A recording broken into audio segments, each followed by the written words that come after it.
We do know that at the time of takeoff, there was a front passing through in the vicinity of the accident, and that front brought along high winds up to 22 knots steady, gusting to 40 knots. Federal investigators on the ground in Arkansas beginning to piece together why a private plane crashed shortly after leaving Clinton National. Thank you for joining us at 5. I'm Rolly Hoyt. And I'm Faith Woodard. That crash killed all 5 people on board, and those investigators struck by how much fire and wreckage it left behind. Our team coverage continues tonight with Julissa Garza and Frederick Price.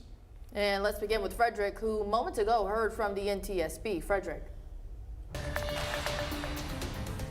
Hey, good evening, Faith and Rolly. Yeah, that press conference with the NTSB wrapped up about 30 minutes ago, and they just sent their heartfelt condolences for the family and friends who knew the people that were involved in that aircraft crash. They also provided as much information as they could. That is limited at this time because it is still very early on. In all, 5 NTSB investigators are boots on the ground sifting through the wreckage, trying to figure out what they can. Tonight, we're taking a closer look at how that team looks through and determines what was the cause after an aircraft crashes.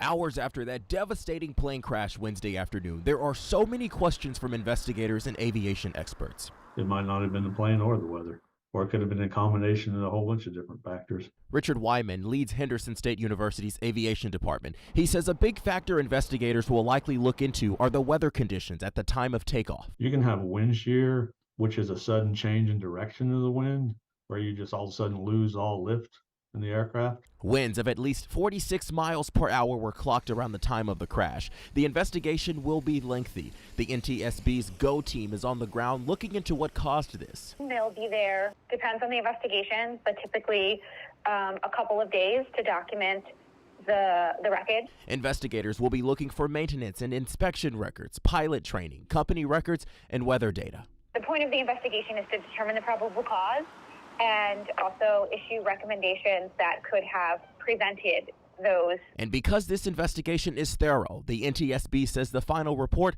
won't be ready for at least 12 to 24 months. As our investigators look at every single possible factor that could have contributed to the crash. In about 15 days, the NTSB will release a preliminary report. That is just a summary of what they've been able to gather. And in the coming days, they're going to remove the wreckage from this crash site to another area where they can continue their investigation. That is the latest here from 3M Road. We're going to send things to THV 11 Julissa Garza. Julissa, we know that the names of those 5 people that were involved in this crash were released. What have you been able to gather today? Well, Frederick, those 5 victims who lost their lives have been identified by the company they worked for. We're still working to learn more about them tonight, but we do have their names. Sean Sweeney, who was the pilot, Micah Kendrick, Kyle Bennett, Gunter Beatty, whose family says he was family-oriented and loved anything outside. His sister telling me tonight he is deeply missed, and this feels like a dream to all of them.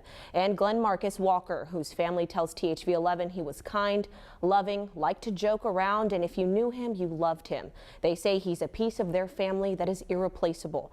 All employees of CTEH, they were on their way to Ohio to respond to a factory explosion in the town of Bedford. Now, in a statement after the crash, the senior vice president of CTEH said, quote, "We are incredibly saddened to report the loss of our Little Rock colleagues. We ask everyone to keep the families of those lost and the entire CTEH team in their thoughts and prayers." As we've worked to learn more about the victims and who they were, we've seen many people online showing their support for the families who have lost a loved one. As we learn more, we'll be sure to keep you at home updated on air and online. Rolly, Faith.